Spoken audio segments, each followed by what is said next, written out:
Welcome back to the Matt and Eric Talk Twins podcast. It's the first episode of 2026. So, we've got some new Twins news coming your way, some new news around the league, as well as some New Year's resolutions, maybe more helpful suggestions to get the Twins on the right track for this great 2026. I'm Eric. I'm here with my co host, Matt. How are we doing this week? We're doing all right. I'm just happy that we have some news to talk about, although I don't know that anyone's particularly excited about Eric Wagaman and Orlando Arcia. Well, if there's any way to get them excited, we're going to do it. So we'll get started right away with what we think is probably the biggest news of this last week. The Twins traded for Eric Wagaman. He's a right handed hitting first base, can play a little bit of corner outfield, has some experience there with the Marlins last year. And they traded Cade Bragg, who was the Twins' 2023 17th round pick, who I believe was in Double A last year. So, what does this make us feel? How are we looking at this first base position now, Matt? I mean, my first reaction was that I don't think Wagaman's going to be on the opening day roster. I think this was a move to try to get some depth at first base. If you look at the Twins' first base options in AAA, it's really just former first round pick Aaron Sabato, who I don't think is a big leaguer. And so it would make sense for the Twins to try to add some optionable depth. And Eric Wagaman does have three options remaining, only a little over a year of service time. But I don't think there's an immediate path to him contributing to the Twins. And honestly, I am not a huge believer in the profile. I don't know that it's worth giving him a 40-man spot. And so I wonder if he could be a guy that they try to sneak through waivers. Yeah, he's certainly not the splashy signing or even just a signing that was on our radar entering this offseason. We obviously knew that first base was going to be a really big focus for the Twins. The one thing that he does have going for him, especially with the ability to play some corner outfield, is some decent lefty righty splits. As a right handed hitter, obviously, he's going to struggle against righties, which is not an issue for the Twins to cover with all of our left handed hitting options that we've covered in the past, but he did, I was believe, sitting around a 750 OPS against left-handers last year playing for the Marlins. Again, not even an elite number, but it's better than what the Twins were trotting out in a lot of cases last year. Yeah, and I think there's some interesting underlying metrics with Wagaman. Parker Hagaman, who we've referenced a couple times. If you don't follow him already, you should on Twitter. But he took a look at some of his batted ball metrics. And in the second half of last year, Wagaman's bat speed went up over 2 miles an hour. His tilt went down from 30 degrees to 28. And he started pulling the ball in the air a lot more for a guy who hasn't slugged a whole lot and plays a position where you'd expect a lot of power. Being able to pull the ball in the air is going to allow him to get to a lot more power. And then obviously just swinging the bat faster is going to increase his raw power. So there's at least some hope that maybe instead of being, I think he hit 9 home runs in like a full season last year. Instead of being a 9 home run first baseman, if he can even get up to 15, 20 home runs, he could maybe be a short side platoon bat. And I'm not super enthused by his overall profile, but for a right-handed hitter who plays first base, can maybe moonlight in the outfield, he does fit the Twins' needs.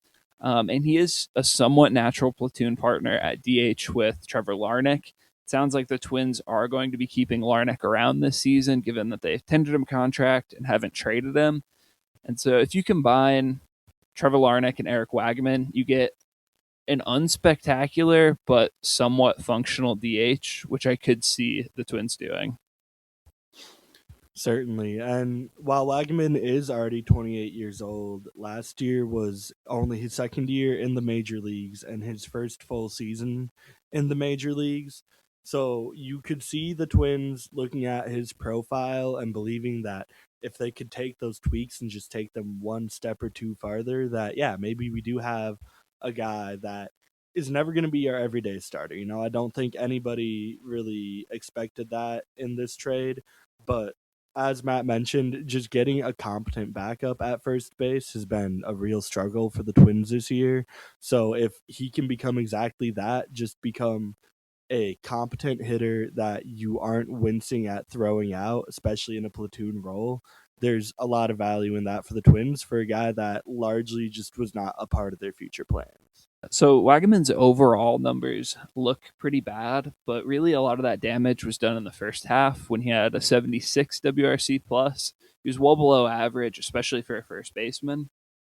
Now in the second half, his OPS jumped up to a 744 for a 105 WRC plus. That's not great. That's not what you're looking for at a bat first position, but that would be one of the Twins' better hitters. And a lot of the damage in that second half was done against left-handed pitching.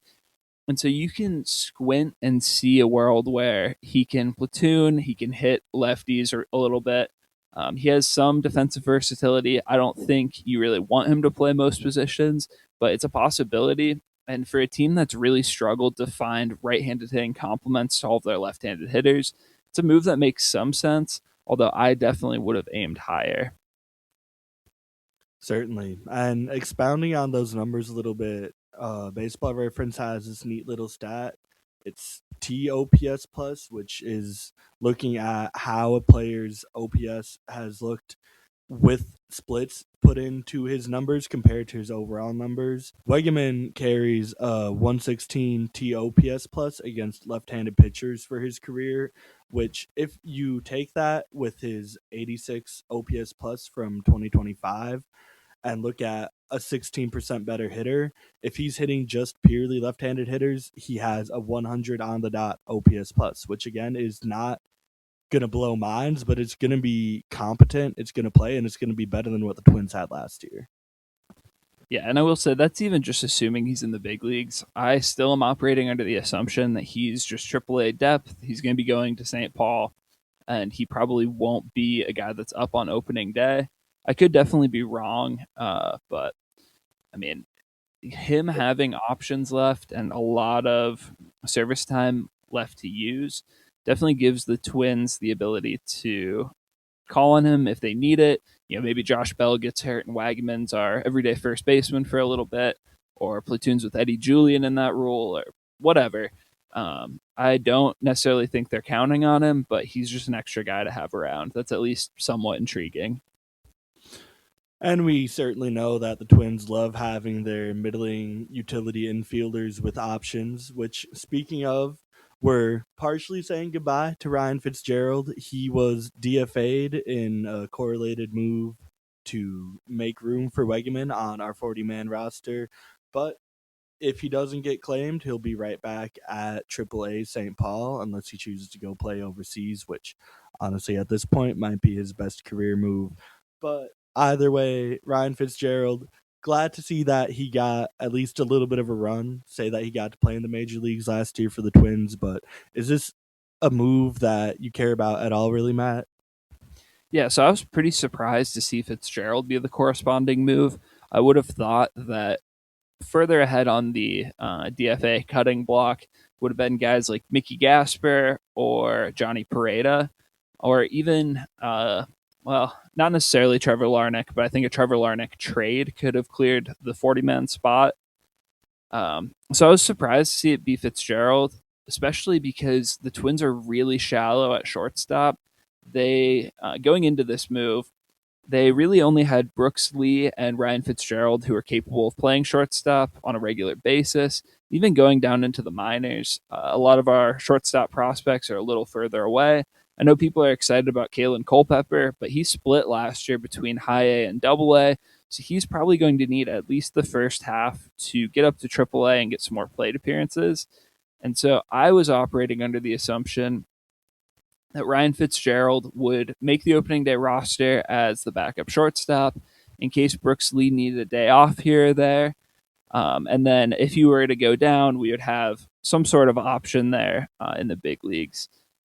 But with him being DFA'd, I guess my initial thought was that this clears the way for the Twins to bring in a more veteran, more established shortstop option. And they sort of did, signing Orlando Arcia to a minor league deal. He's a former all-star. He used to be a real spectacular defender at short. Now he's just sort of average, and his bat has really tanked the last couple of years. Personally, I don't see too much of a difference between Fitzgerald and Arcia. And this is just a way to clear a 40-man spot for a few months because Arcia won't have to be on the 40-man until he's called up maybe at the end of spring training. So overall, I think it's fine. It gives them an extra 40-man spot to play with, and it's not really a huge hit to their depth. I do think that 40-man spot is really key because we talk about the difference between what you're going to get in production from Fitzgerald and Arcia, and it could pretty likely be chalked up to being negligible, which means that that 40-man roster spot is going to carry more value than probably either of those players will for the Twins in 2026. It is a little interesting that they DFA'd Fitzgerald because it pretty much all but guarantees Arcia first cracks at that backup shortstop spot. The Twins do also have Ryan Kreidler, who they picked up in October, who can play some shortstop. Twins officials are apparently loving what they see from him defensively, so I'll believe it when I see it. But I think it'll be fun at least. You know, a lot of Twins fans will remember Oswaldo Arcia fondly for his Twins years. Orlando Arcia is the younger brother of Oswaldo Arcia. A little fun connection to bring us back to some better times in Twins history, although I don't know if we could really call them better. But either way, it'll certainly shape up to be perhaps the least inspiring position battle that we see entering camp. Yeah, I'm also very surprised by the Ryan Kreidler hype. I've also heard that from Twins camp that they are very bullish on Kreidler. I mean, they claimed him off waivers when he's really done nothing in the big leagues.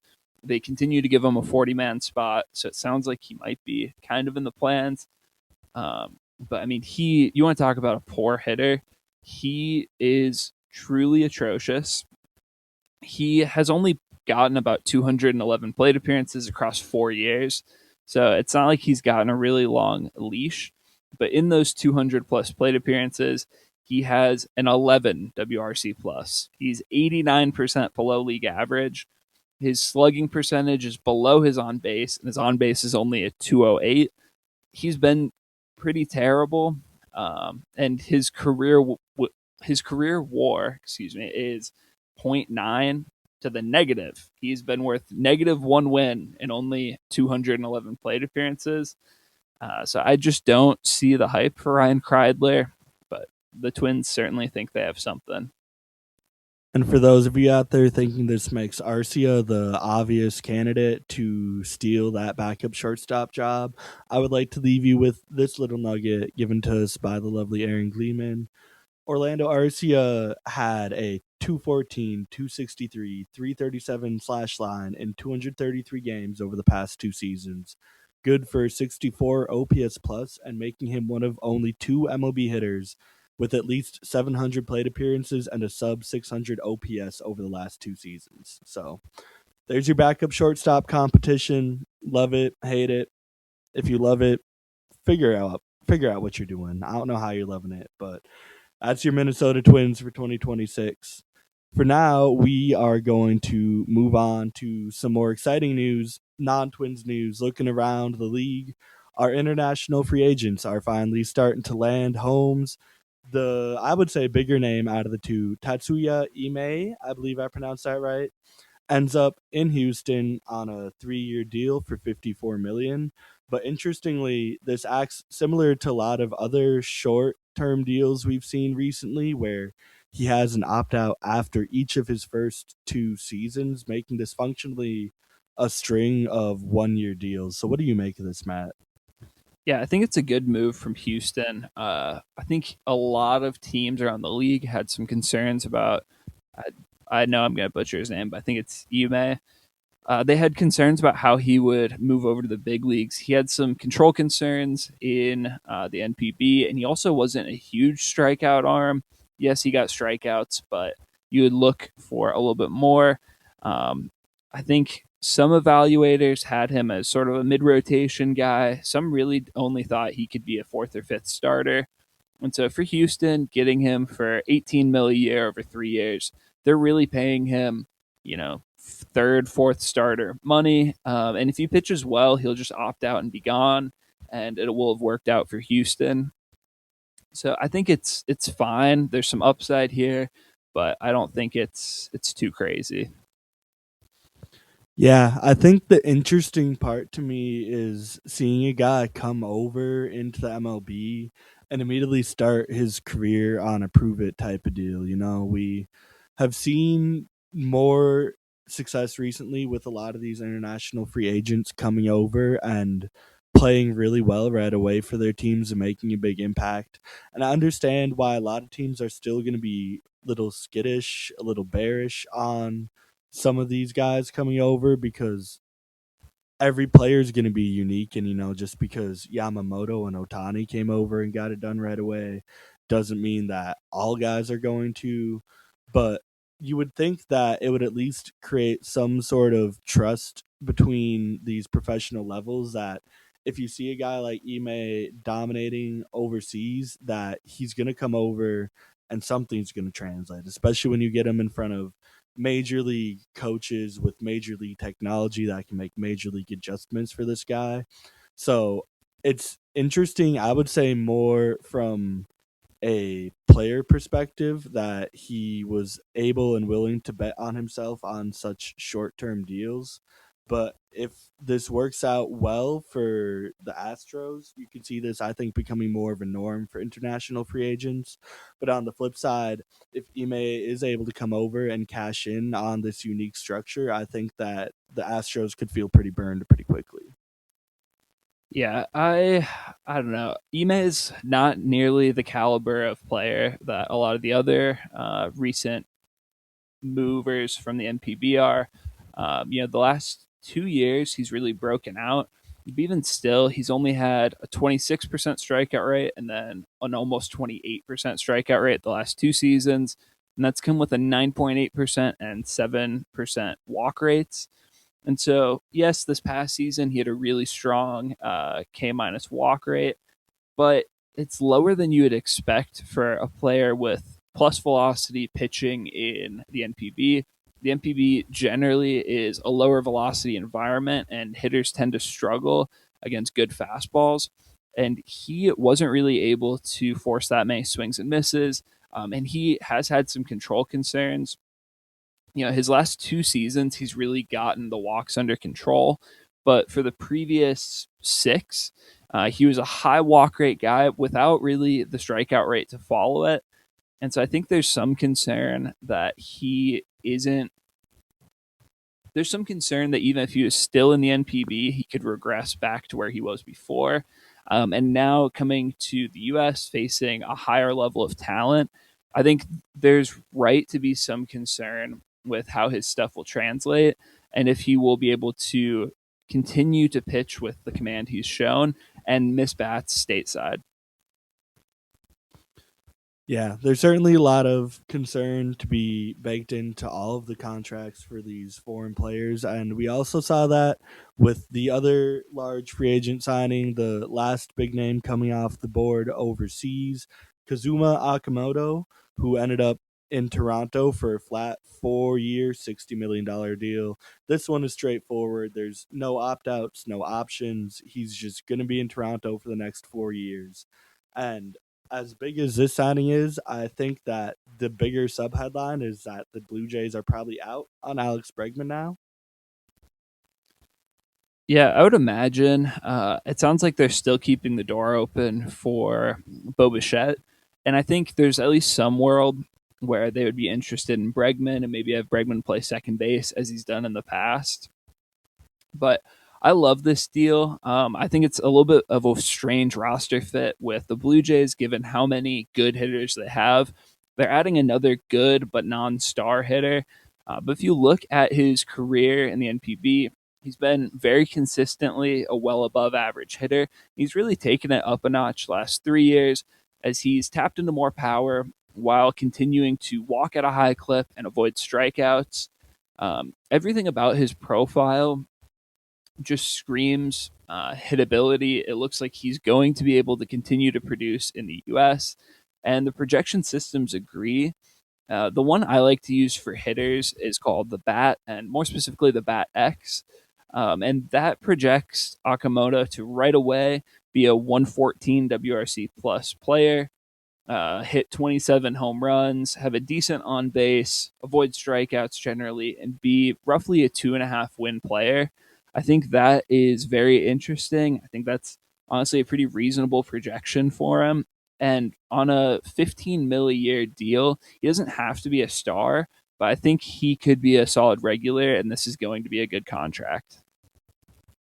Yeah, I think the most interesting part of this deal to me is how much more it's beneficial to Akamoto than the deal that Murakami got. Obviously, last time we were talking the Murakami deal in which he got only 2 years, 34 million from the White Sox.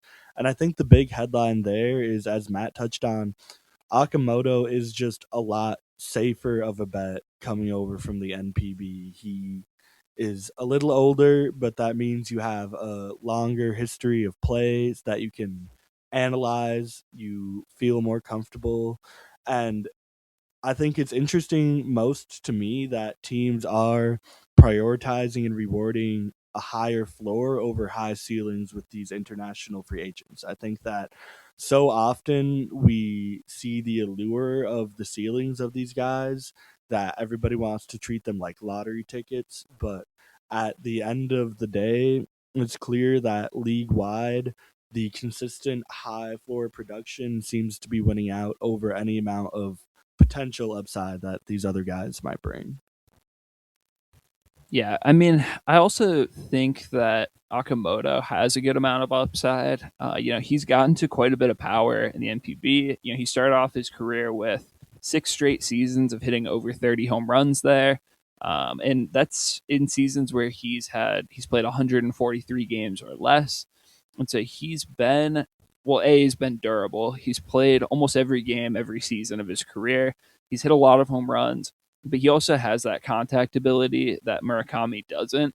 I think we've seen throughout baseball that it doesn't really matter how much power you have if you can't get to it consistently. We've seen guys like Franchi Cordero, who have all the tools in the world and they have big power, but it doesn't matter if they can't hit the ball. Same with like John Kenzie Noel, who's recently DFA'd. And I think those are players that are probably more comparable to Murakami versus Akamoto's sort of a well-rounded hitter. I could see him coming over and having a similar impact right away to like a Seiya Suzuki, who was also a very professional, polished hitter when he came over.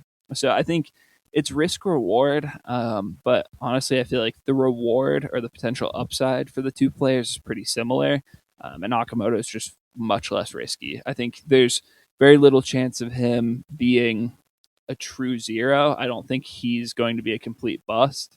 It's just how well he performs. And I think with that profile, you could really easily add Akamoto to the list of guys that it is surprising that he ended up signing for such a low deal to me. I know that the Athletic rolls out their big board of free agents, which includes projections on contracts every year. They had Akamoto projected to get 4 years, 78.5 million. Ime was projected anywheres from, I think Will Salmon of the Athletic had him at like a 9 year 180, and MLB Trade Rumors, which has shown to be a surprisingly highly accurate valuation model predictor, had him at 6 years 150 million, which is a lot more modest. But either way, I would definitely say that Akamoto, Imae, and Murakami all signed for significantly less than what the industry expected. Maybe it's not less than what internal projection systems had for most MLB teams. Maybe this is more of an issue between how the public and the press perceive these international free agents compared to how MLB teams perceive them. But my spidey senses are tingling. Something feels very wrong here, and I am more worried that this is just another indicator of the level of fear that teams are harboring with the looming CBA negotiations coming up. I know that it affected free agency in both directions for a year or two in 2021 when we had labor negotiations going on. I still think with the number of big ticket, big name free agents we see on the board this offseason that we're already seeing it happen again. So, as a fan of baseball in general, I am worried simply by seeing where all of these deals are coming in because I think that the players across the board are unanimously getting a little bit shafted compared to what they should be getting, what they are valued at in many people's minds. And I don't see a ton of great explanations for that other than teams just straight up being scared of long term financial commitments. I think there's maybe a little bit of that, but honestly, I don't think that the players are getting a lot less than expected. I mean, Dylan Cease signed for over 200 million right away in the offseason. I would not have predicted that coming into the offseason. I think there's been a lot of moves that are right around where you'd expect. And yes, the industry, well, the public facing perception of Okamoto was higher coming in, and same with Murakami. But if you look at historically what these players have been paid, you can go back to, say, a Suzuki, who I had mentioned earlier as a good comp for Okamoto. And Suzuki signed a 5 year, $85 million deal 5 years ago. At the time, Suzuki was only 26 years old. So he was much younger than Okamoto, and he played the outfield, which is a more valuable position than Okamoto, who can moonlight at third, but is probably more of a first baseman. So Suzuki was coming off of a similar platform a few seasons. He was younger, he played a more valuable position, and he only got an extra year and 25 million. And so I think this is right in line with what we could expect for Okamoto. I think it's reasonable, and I probably would be willing to have paid a little bit more for him. But historically, it's pretty in line with what we've seen. Yeah, I think if you want to make another comp too, the one that my mind immediately went to was the Shota Imanaga deal when you're comparing him to Ime. But even there, Imanaga got 4 years, 53 million from the Cubs coming right out of overseas, which is almost double the numbers. Well, it's not double the numbers that Ime is going to do, but it is consistent or similar numbers to what Imae is about to do, and it's over a longer and more secure amount of time. And again, maybe this is more about Ime wanting to bet on himself and reach free agency again faster, but I think that for all three of these guys, you can make a case that they shouldn't have had to settle for essentially prove it deals, which is what Ime and Akazuma are on, Well, which is what Ime Shota and Murakami are on. Imanaga signed for less money over a longer term and had to wait longer to get an opt out. So like Ime's contract is way more favorable because it's one less year, but it's $3 more million, and it's an opt out after every year instead of one opt out after 2 years. I guess is more valuable in money, but it's insecure. You know, if he ends up having a terrible year, then he's just going to get stashed by the Astros. He'll collect his 54 million, but he'll largely be done. When I think a lot of these guys, especially with Imai already being 27, like he should be pushing for a long term deal with value, which should not have been hard to get in this year's free agent market, which has been very fairly light on starting pitching. I mean, after we saw the Dylan Cease domino fall, there hasn't been a whole lot of intriguing options behind it. I guess I just disagree. I feel like this is a decent long term deal for EMIA, especially when we consider that like a guy like Nick Pavetta, who's coming off of a very good season where he finished, I think, top 10 in the Cy Young. He only got a 4 year, $55 million deal. It's a guy with a more established track record. Um, Imanaga got a 4 year, $53 million deal with an opt out after 2 years and some weird clauses where the Cubs could keep him from becoming a free agent by adding some option years on. EMIA getting guaranteed 54 million over 3 years with an opt out after every year gives him as long of or as much of a total guarantee as he could have expected compared to guys like Pavetta and Managa, who honestly I think he does not stack up favorably against. And it also gives him the option to opt out if things go well. So it's giving him the long term financial security that you would look for a guy who's a third or fourth starter, and also the upside if he pitches better. So I think it's a pretty good deal for Imae considering the other comps for him. I think the problem here is that when he was first being posted, a lot of outlets probably were like, well, this guy's a frontline starter, and frontline starters get paid 100 plus million. And I just don't think that's his profile. I don't think any club considers him to be a future number two starter, even. And so nobody was going to ever pay him $100 million. And he did well to get mid rotation money with opt outs in case he does turn out to be a more frontline starter. I just think that it's a little too quick to write off his potential because, as I mentioned earlier, you have the argument that he's been performing against inferior competition, but he's also been receiving generally inferior feedback, training, coaching, statistical support compared to what he's going to see in the major leagues. I'm more just surprised that no team was willing to take a swing on a guy like Ime. He's maybe not a guy who commanded deals like we saw Sasaki or Yamamoto get, but he has a general profile and previous success where you would have expected a more desperate team or a team with deeper pockets to just come in and say, you know what, we're going to bite the bullet. We're going to take our coin flip. And if this doesn't work out for us, we are big enough, rich enough, or just bad enough to eat these dead years of a terrible contract and move on from it. I'll ask this. What so assuming that Imae hits his ceiling or hits, an 80th, 90th percentile outcome, what does that look like? Like innings and ERA, let's say. I think that Shota Imanaga is a very good just comparison all around for Ime. Not just what I would have expected contractually, but what I think you could expect out of Ime in a like 80th, 90th percentile outcome.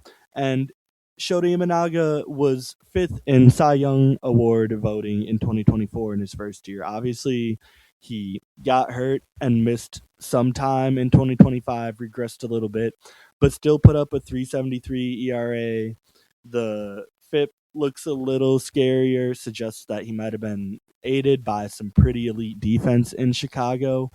But I think that Imanaga is a very realistic statistical comp as well as contractual comp. And if he hits at an 80th, 90th percentile level, similar to what we saw year one out of Imanaga, I think that he should easily be commanding anything north of like 8 years, 160 that he was projected to begin the offseason. Yes, but we also had Imanaga had this contract option where the Cubs could have extended him to 5 years, $80 million, and just kept him on, and they chose not to. And so, if you're not willing to give the guy who's hit at the level that you could hope Imai was going to get to, like Imanaga worked out how you would hope Imai does, and they weren't willing to give him 5 years and 80 million. And so that's the cap. This guy's proven he does it, and $80 million is too much for him. And now you have Imai who hasn't done it. We don't know. We hope he can get to that level. Getting, what is it, 63 mil or 54 million? 54. Yep. I mean, it's $26 million off, but you don't know that he's ever going to get to that level, and you're giving him options to opt out after every year. So if he does pitch at that level, now you're not even realizing the whole benefit because he's going to opt out and get a bigger deal elsewhere. And so I think this was it was a good deal for Imai because it gives him the option to make more money if he does pitch well in year one or pitch well in year two. And it also gives him a total guarantee that's not far off what he could expect if he were Imanaga. If you were to pitch like Imanaga or he pitches like Nick Pivetta. I mean, Nick Pivetta finished top 5 in the Cy Young this year. He was worth 3.7 WAR. He was a sub 3 ERA starter, and he only got a 4-year $55 million deal. And so I think, I mean, you can argue that all of these mid rotation starters should be paid more, and I think that's a fair assessment. But I mean, for a guy who didn't have a huge track record of success in Japan to now come to the US and get a deal that's guaranteeing him pretty much what the going rate for a mid rotation starter is with opt outs after every season is a good deal for him. Maybe this is more of a conversation about the free agent market at large, then. I know we're about to talk about the first baseman still on the market. So if we want to fold that in a little bit, we do still see a lot of pretty notable bats. I mean, Suarez is still on the market. Bellinger is still on the market. He's not a first baseman, but Bregman could be on the market. Even a lot of down river guys that aren't going to be huge splashy signings, but are going to play solid, competent first base for somebody next year. We got Reese Hoskins, Paul Goldschmidt still available. To me, I don't understand really why any of these guys are struggling so hard to find a market. I mean, there's been a lot of talks. There's been whispers that there's a dozen teams in on Bregman, and the Yankees are very interested in bringing Cody Bellinger back. But why haven't they? Why haven't we heard a peep about what JT Realmuto's market sounds like? Why does nobody really know where Framber Valdez is still going to go outside of not going back to Houston? I don't like seeing so many of these guys struggle to create a large market for themselves, especially when we're 1 year removed from a guy like Juan Soto turning a bidding war into one of the largest free agent contracts in North American sports history. And if I'm correct, he had that deal done by the end of January, didn't he? I don't know the date for Juan Soto's deal, but I will say that I don't think it's that these guys are struggling to produce a market. I don't think it's that they don't have offers available, but it takes both sides accepting a deal for it to happen. And I think it's very possible that guys like Bichette and Tucker and Bregman and Bellinger are just content to wait and see what happens. They are willing to have the clubs come to them. They're happy with their market and they're just holding out for a little bit more money. We've seen this in years past. You know, famously, that's what happened with Carlos Correa, and he was on the market forever and signed multiple massive long term deals in like February.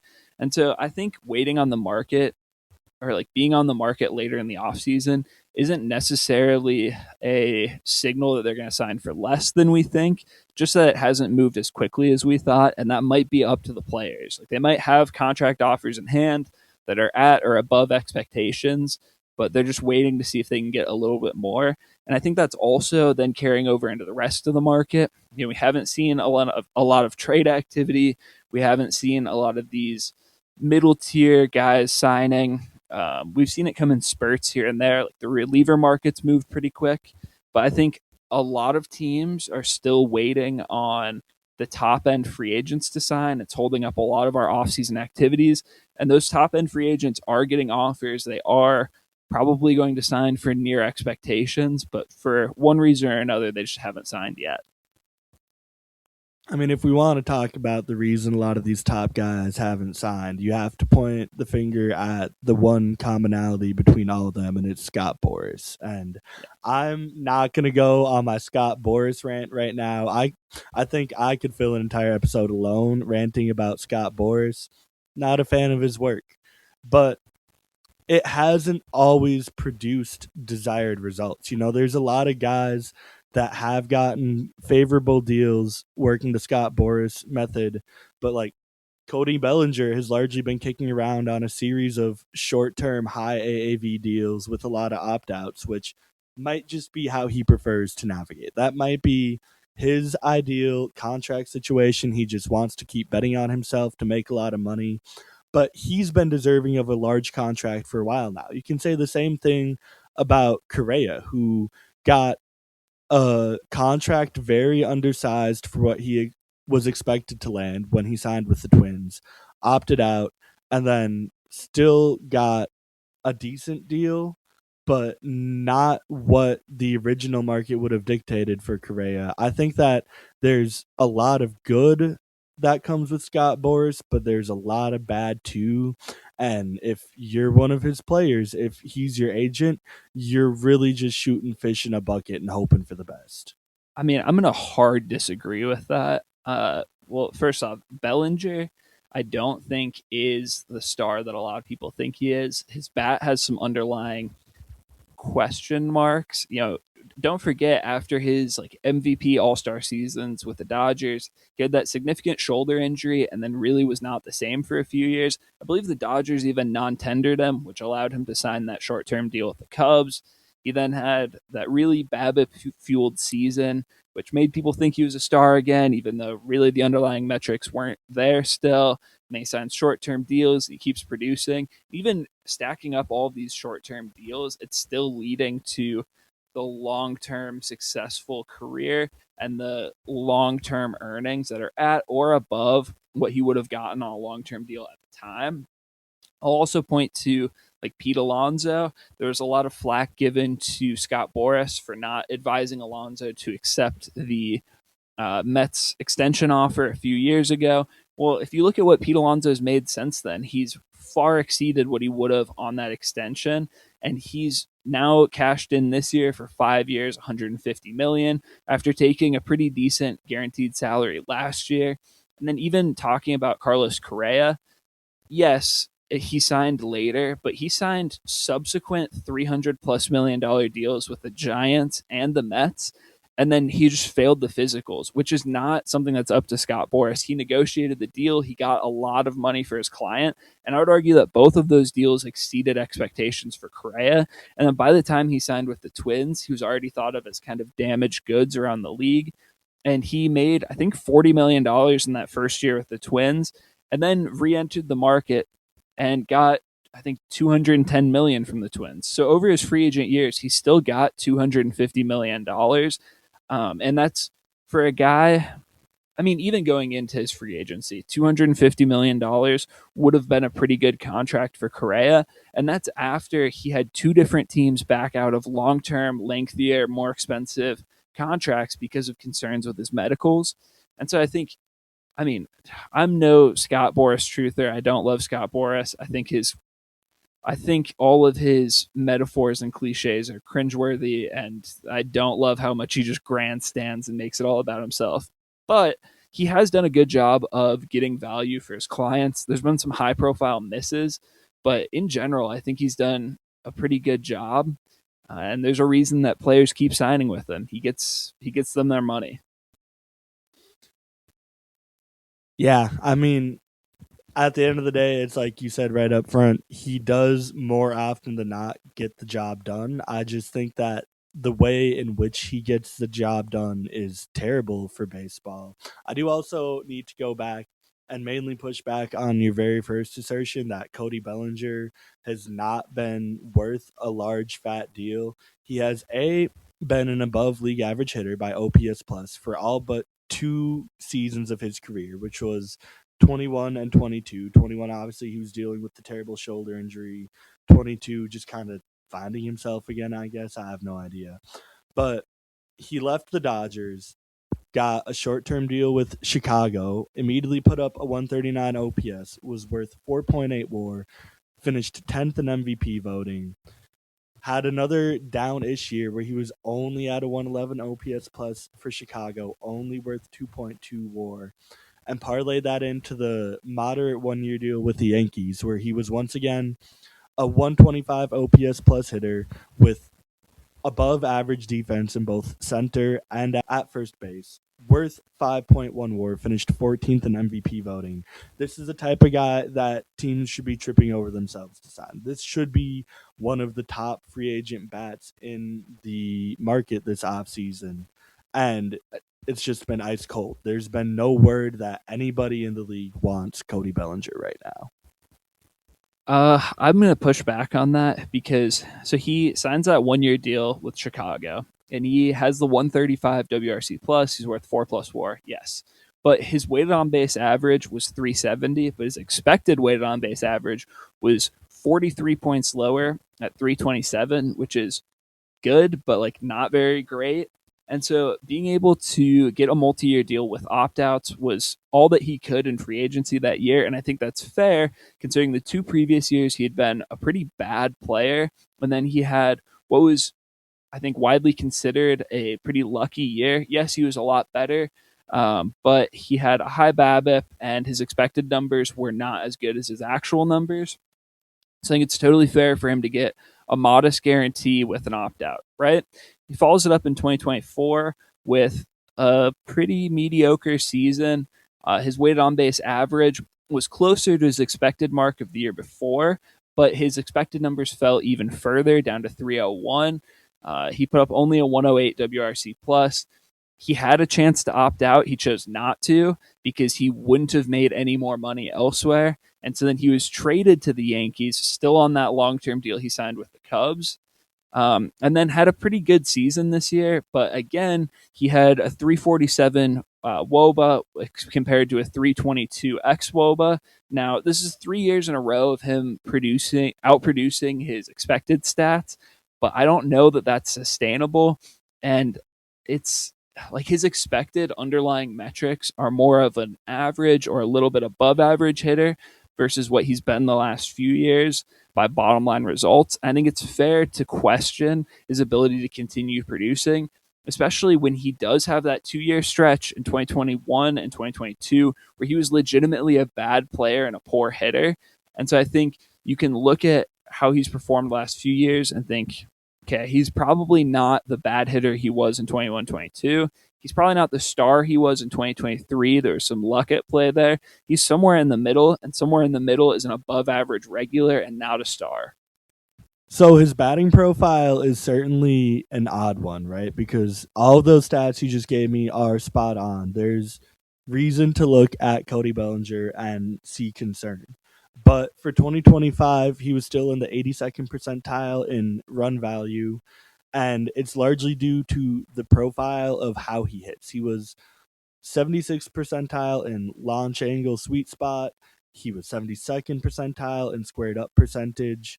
And largely, he was elite, 84th percentile better in whiff percentage and strikeout percentage. So, what this screams to me is a guy that is destroying everything in the zone and getting maybe a little too antsy to be patient enough to sit and wait for those pitches to get back in the zone. He does have a pretty modest 8.7% walk percentage.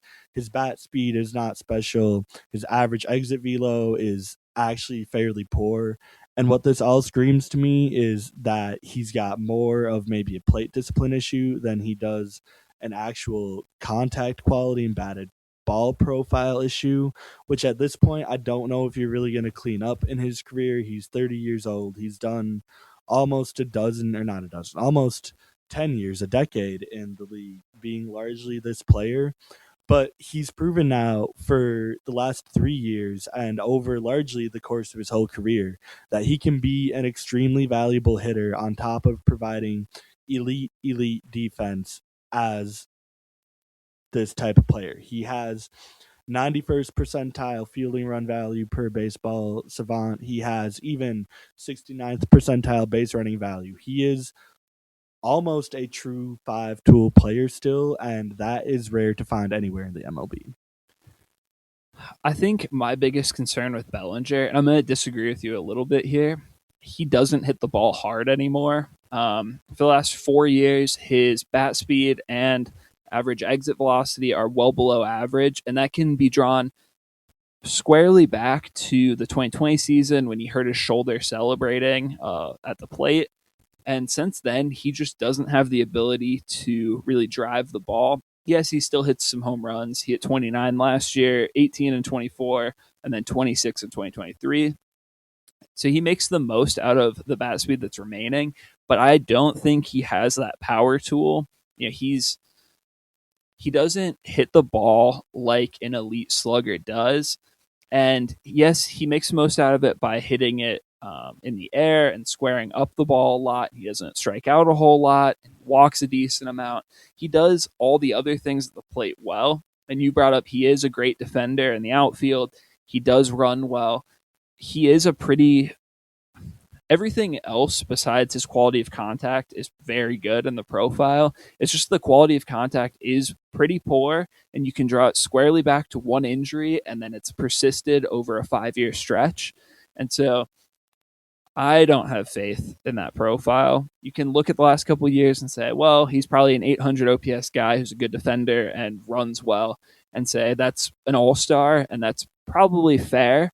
But I don't think he's a superstar, and I think teams are unwilling to pay him like a superstar on a long term deal, and they've been willing to pay him like a star on short term deals. And to Bellinger, he probably wants to bet on himself and take those shorter term deals and just say, I can keep competing with this shoulder and be paid like he thinks he should over the long term, even if it's with less guarantees in the short term.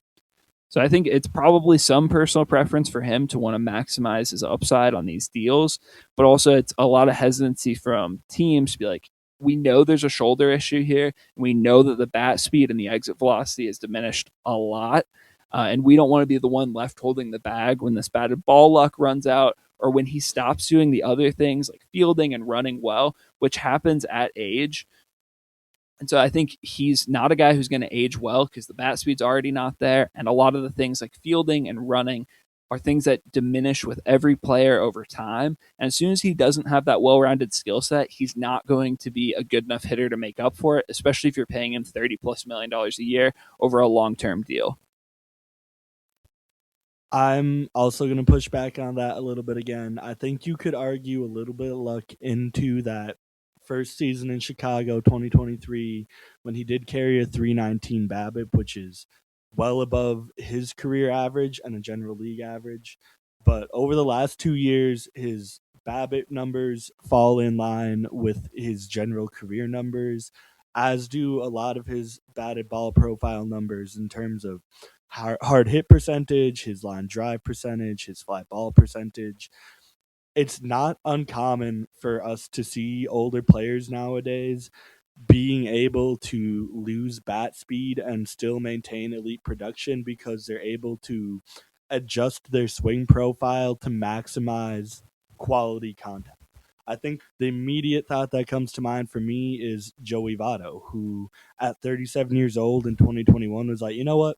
What if I just become a power hitter? What if I focus all of my swings, all of my hitting approach on lifting the ball more, hitting more fly balls, and hitting more home runs? And he responded at 37 years old by hitting 36 home runs, producing a 139 OPS plus, and finishing 16th in MVP voting. Now, I'm not saying that Cody Bellinger ever was, will be, or is a Joey Votto level hitter. I understand that Joey Votto is a truly generational talent, but he's just the most golden example in a decently long list of solid MLB veterans that have been able to maintain their production by increasing their quality of contact later into their career, even as they lose exit velo, even as they lose bat speed, even as they lose all of the qualities that made them once great hitters. They're able to maintain a high level of production just off of sheer quality contact alone. And it's not like Cody Bellinger's ancient. He's 30 years old.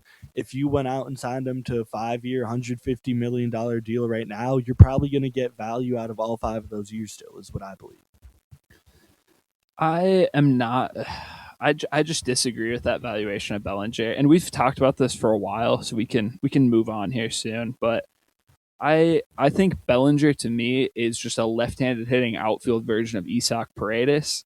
He's a guy who doesn't hit the ball especially hard, but he doesn't strike out and he does walk, and everything that he hits is pulled and in the air. He's a very extreme fly ball to the pole side hitter, which allows him to get to the most of his power.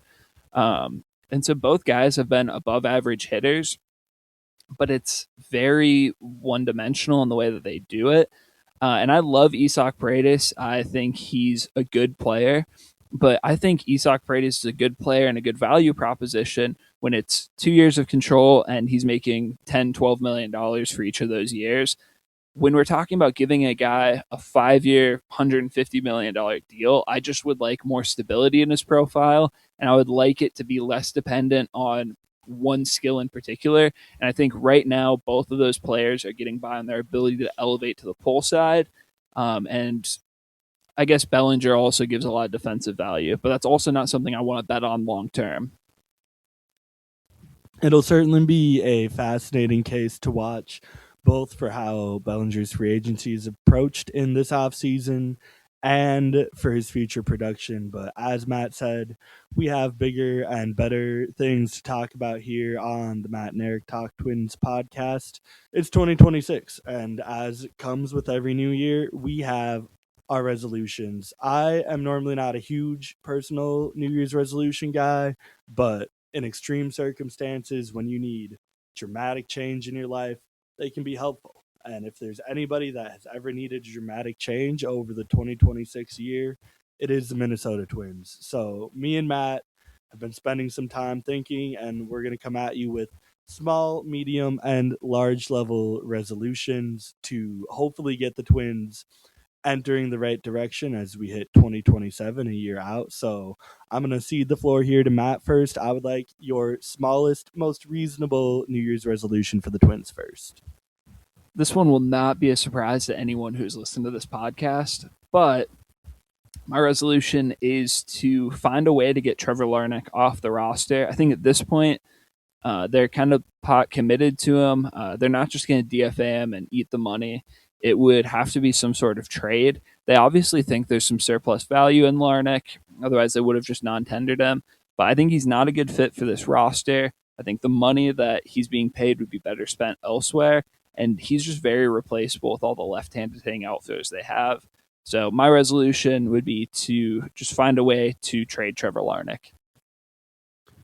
If we're going to look at 2026 as a whole, I laugh at the idea thinking about how much time could be saved in Matt's life if the Twins just get rid of Trevor Larnach so we never have to talk about him or even ponder him ever again. For Matt's sake, I truly hope that they make this move because it is also a smart baseball move. But certainly, so long as Trevor Larnach is on the Twins roster, we will seem to have at least a few haters. Personally, my smallest, easiest New Year's resolution for the Twins to smash: just go out, sign a reliever that is at a 10 million or higher AAV. Might not fit in with their desired budget constraints, but if you want to be even remotely serious about trying to be competitive in 2026 and trying to make this team better for the future and trying to win back fan trust, as the Polads are now preaching, you've got to actually do something. They've largely filled up their infield plans with their recent moves.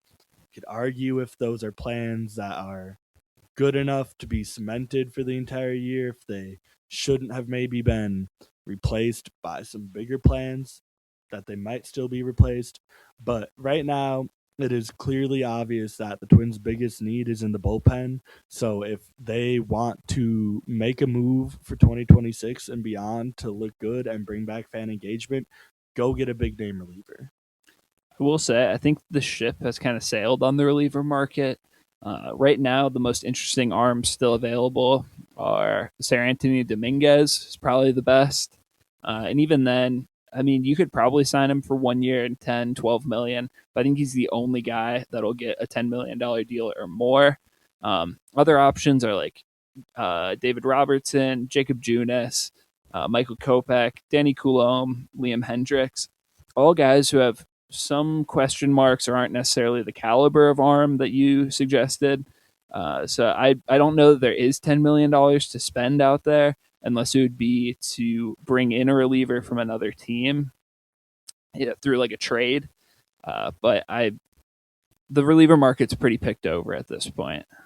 As you mentioned, we do still also have a lot of trade possibilities in terms of surplus value sitting around the team. And there are some names that, while they might not clock in at $10 million AAV, I do still like. I think Tommy Kahnle would be a fantastic addition to this bullpen to create a solid floor. Jose Leclerc, if you're looking for some upside, is a name that I still kind of like.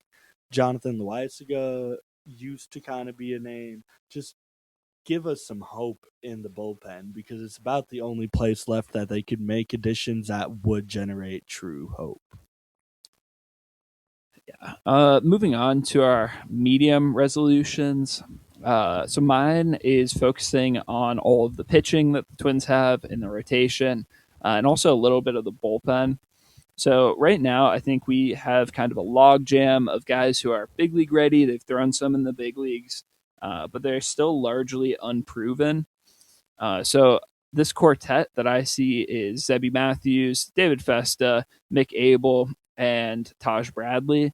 And so my medium resolution is the Twins to turn those four players into at least one third, fourth starter type and a quality reliever. Not all of them are going to be able to stick in the rotation, but I want at least one of them to be established as a quality big league mid rotation arm and one of them to turn into a bullpen piece.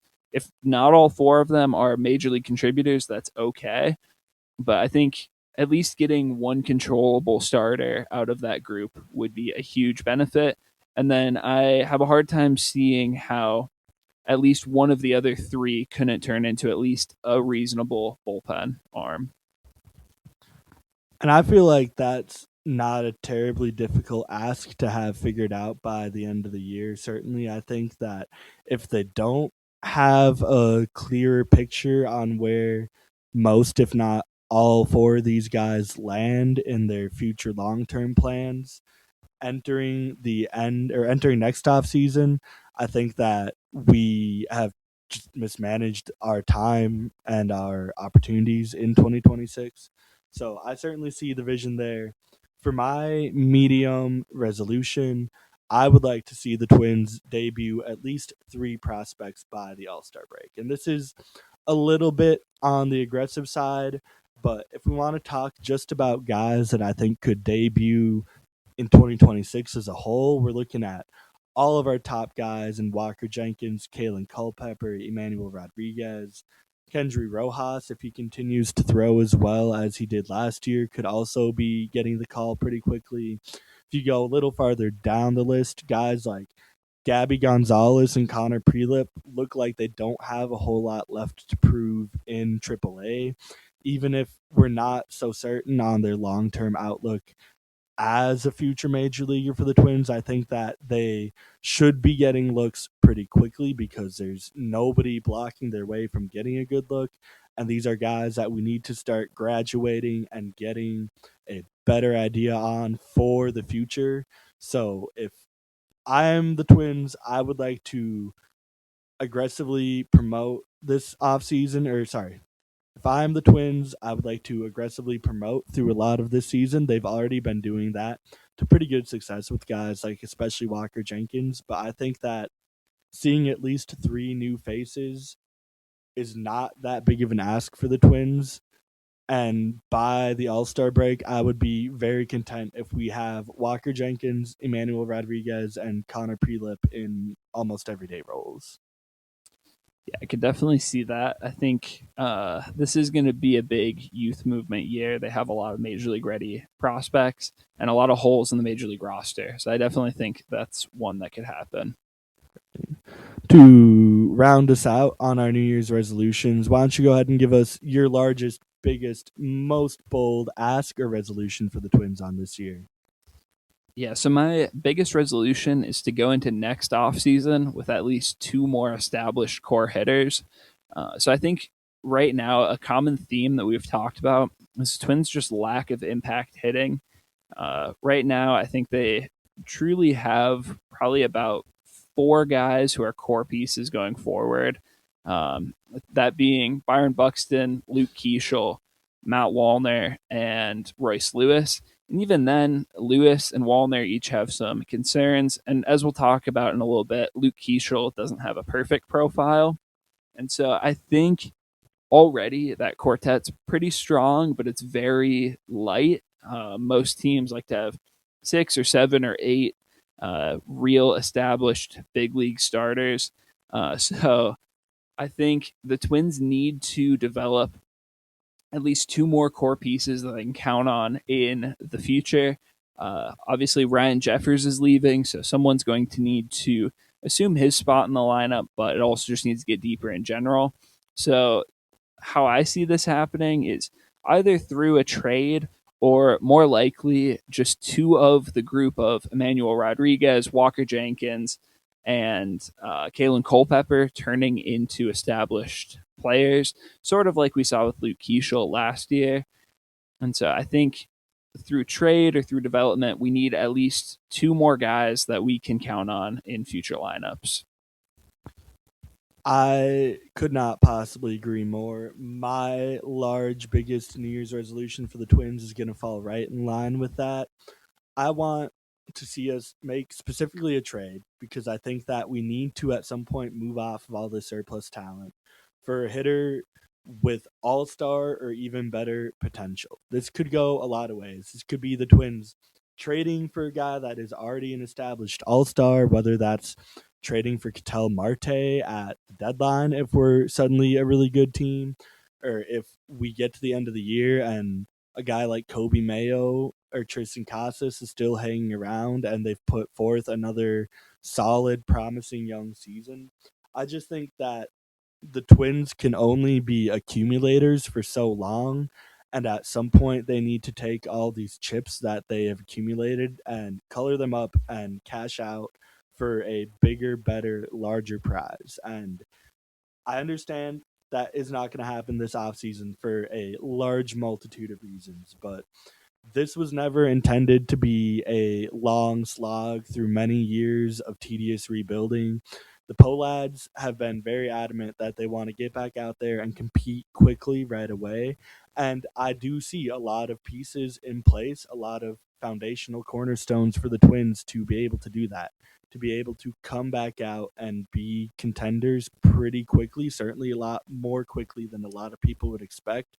And I think that starts with focusing on the big picture, on big pieces. Agreed. So I think we have a new segment that we wanted to debut where we dive in deep on one position every week, talk about the players that we see there, just our overall sense of where the Twins are at. So I think to start off on a pretty positive note, we wanted to talk about second base. Just because it's probably the spot we're most optimistic about the Twins, both in the short and long term. So starting off, we have Luke Keeschel. I guess, Eric, what are your initial thoughts on Keeschel? How do you see him performing in the near future and as a long term piece? I mean, it's really hard to not be overly bullish on Luke Keeschel with the debut that we just saw from him last year. But when we were just talking about having established foundational hitters in the lineup, I think that Luke Keeschel is the golden boy picture perfect definition of that. There's certainly some concerns. He's not a perfect hitter by any means. He was never expected to be a perfect hitter. There's a reason that he was not considered a top elite level prospect, but there's also a reason that he is hit at every level of the minor leagues and came up and continued to do that at the major league level. And it's because this guy can just flat out hit. This guy knows his zone, he controls his zone, and if you give him a hittable ball, he's going to hit that ball, which sounds simple enough, but has been such a confounding idea for so many hitters, especially Twins hitters, for so many years, that it's exciting to see a guy that can just come up and rip it right away. Yeah, I will say I'm pretty bullish on Luke Keeschel, and the projection systems are as well. So starting off, he has an excellent walk rate and strikeout rate. He controls his zone well. He doesn't strike out a whole lot. He takes his walks where he can. He also has a very good launch angle distribution. So his barreled up and sweet spot percentage are very good. He hits a lot of line drives and fly balls. He hits a lot of his batted balls at ideal launch angles, which is great. He's also very fast and athletic. We saw that last year where he was stealing a lot of bases. He would get to some balls at second that you wouldn't expect him to. He just is kind of a good all around player where he does a lot of the little things right. He doesn't have the massive bat speed or power that could turn him into a true superstar, but he doesn't need it to be an effective player. And just looking at the projection systems for second base and then for Luke Keeschel in particular. So right now, Fangraphs, their steamer projections has him at a 2.6 WAR for this next year, with a very good on base percentage up around 350, but only hitting 10 home runs and stealing 20 bases. I feel like that's a pretty good baseline for what we could expect. The bat, which I referenced earlier, is a little bit more bullish on him, up at a 3.2 WAR. And so I think those are very good projections for anybody, but especially a player who has only played 49 games in the big leagues. Projection systems tend to be a little bit more cautious with guys. And so to see him getting such large projections early on is a very good sign. And if you look at Fangraph's overall projections for teams at second base, they have the Twins' second base situation as the fourth best in baseball, in between the Yankees and the Orioles. And so we're talking about Luke Keeschel as far as a starter in the same realm as Jazz Chisholm and Jackson Holiday. And so these are some real star level players. And to see Keeschel's name in this conversation early on is very encouraging. But I think it's important that we acknowledge the downsides. As we talked about, his quality of contact is pretty poor. He also has played some iffy defense at times. A lot of that is just his ability to field the ball once he gets to it, and also he has very poor arm strength. Now he's coming off of Tommy John surgery, and then he broke his forearm in the same side last season. So I would expect that the arm will bounce back to an extent, and he gets to a lot of stuff. So the idea that he could be a better fielder of the ball and make more plays on the balls that he gets to, I think is not unreasonable. But he, again, has had some injuries, and we haven't seen it yet. So I think the big keys for him is hitting the ball harder and playing better defense. The defense, especially, is something that you would really hope will just kind of come with time. Second base hasn't necessarily been his natural position coming up through the minor leagues. He's got a lot of history with it, but he's also played a lot of outfield. I think a lot of people thought that might be more of his long term home before a lot of these arm injuries. The good news is that you don't really need a ton of arm strength to play second base. And with Keishel's general speed and athleticism, you would think that would translate well to playing high level second base. Like Matt said, we didn't really see it last year, but it's got all of the makings of a guy with the physical abilities and traits to be a good second baseman.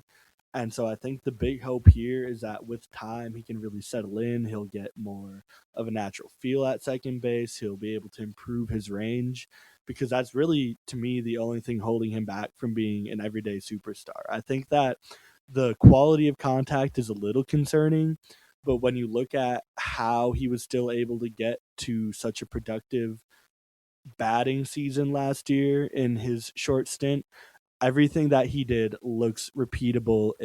Looks it just checks out. It makes sense when you look at how he was squaring up balls in the zone, and just as importantly, how he was controlling the zone and not swinging at a lot of work and a lot of stuff outside of the zone.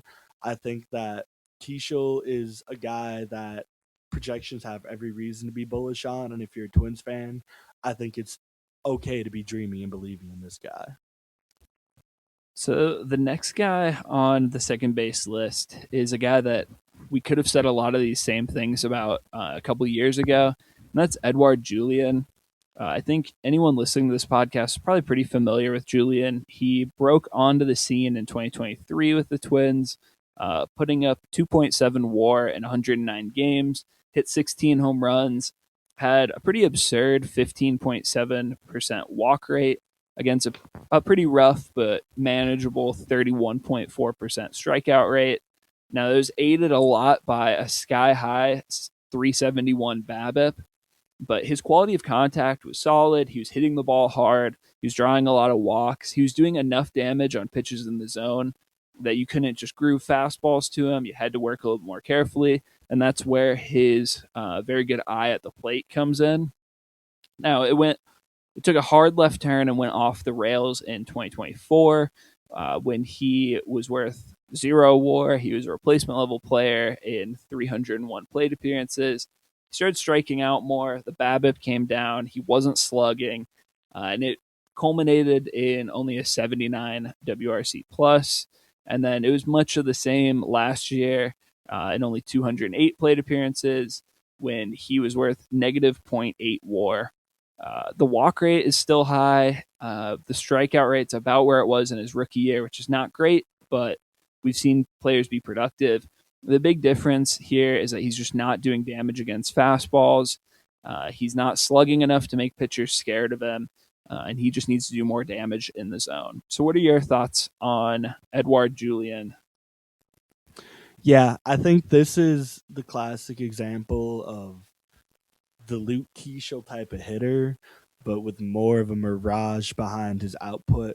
I think that when hitters come up to the major leagues, they do have an advantage to an extent because of the lack of knowledge on them, the lack of film on them, the lack of preparation that pitchers can do and put into putting these guys away. And I think in Eddie Julian's case, that benefited him greatly because he's not a terrible all around hitter. There are some things that Eddie Julian excels on, but the issue is there's just so much that he struggles with that he has not been able to make adjustments on, and teams are starting to cash in on that. Most notably, even in 23, when he looks like he could be a future superstar, he was eighth percentile in strikeout rate, struck out in over 31% of his at bats. His whiff rate was right up there at 29%. He somehow had a tremendous chase rate, which was about the only thing that kept him alive and afloat in 2023 was he was able to use his discerning eye to not chase as much outside of the zone, and teams were largely not using that to their advantage because I think there's a level of not respecting younger guys' ability to see, read, and command the zone the way that Eddie Julian can. But everything else Matt said lines up. Unfortunately, teams figured him out. They realized that this guy kind of just struggles to not get beat in the zone, and he is to an extent just straight up afraid of swinging the bat. And as soon as that is realized, it's just game over. Until you can make that adjustment, which is the most simple, singular adjustment that a hitter can make, you're just going to get loaded up in the zone. You're going to get challenged over and over and over. And for his whole career to this point, Eddie Julian has not shown any belief that he can rise to that challenge and that he'll be able to change the hitter that he is at this point. Yeah, I mean, also to some extent, there's just kind of a ceiling on what Eddie Julian can do because he doesn't have elite power.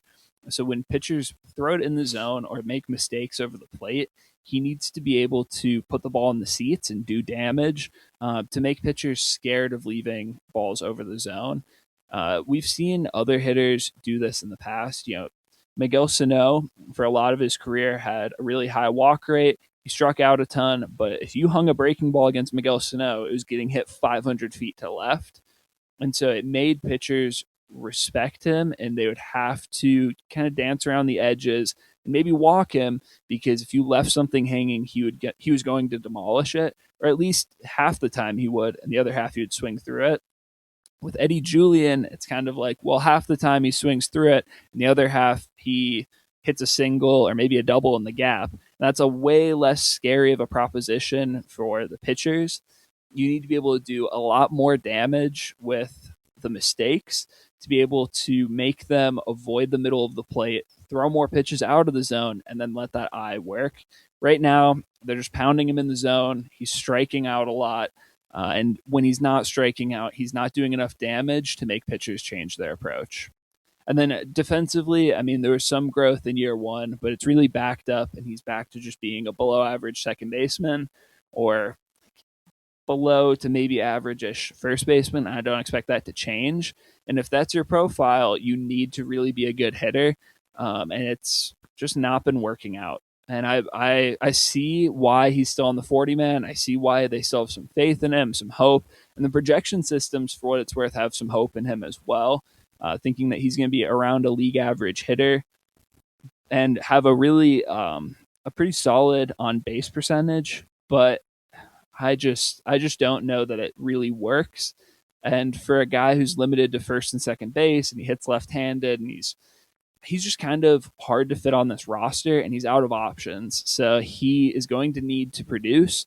Otherwise, he's going to leave the organization. And honestly, I'm not super sad to see him go if that's what happens. I'm right on board with you in terms of how much time he has left in this organization. I do want to try and find a silver lining here somewhere. If you want to look for improvements, the biggest one that I've seen in Eddie Julian's game is in 2024, he was averaging 42% whiff rate on anything breaking or off speed. That alone is unplayable. It's untenable. If that is your whiff rate, you're just never going to be able to play at the major league level because of how easy it is to get you out on anything that's not a fastball. He was able to slice both of those numbers in half in 2025, getting it down to 36.7% whiff rate on both breaking and off speed pitches, which is still not good, but it is a market improvement. If he could make a similar level jump this year, I think he starts entering the territory where pitchers can't just automatically throw anything that's not a fastball as a put away pitch. They can't just consistently rely on Eddie Julian making a fool of himself on anything that's not a fastball.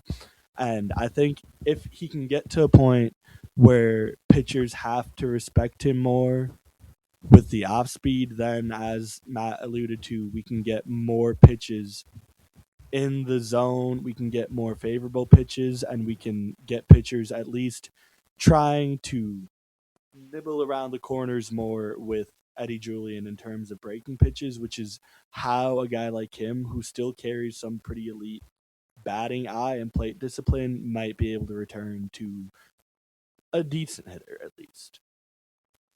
Yeah, the problem is he just needs to become a lot more than decent to be worth anything, playing a pretty low lift defensive position poorly. He needs to hit pretty close to his 2023 numbers to be a real starter. And even then, like I just don't see that happening. I mean, a 371 BABIP is absurd for anyone, let alone a not super quick, not super athletic second baseman. Yeah, it certainly does not inspire, but that's also kind of the name of the game for the Minnesota Twins this year. So we'll see. We'll see how Eddie Julian fares. We'll see how the Minnesota Twins fare. Certainly some reason for some optimism, but a lot of work to be put in still. Yeah, That is the end of our first episode of 2026. Matt, do you have any last words for the viewers? not really. I think it's going to be a fun year.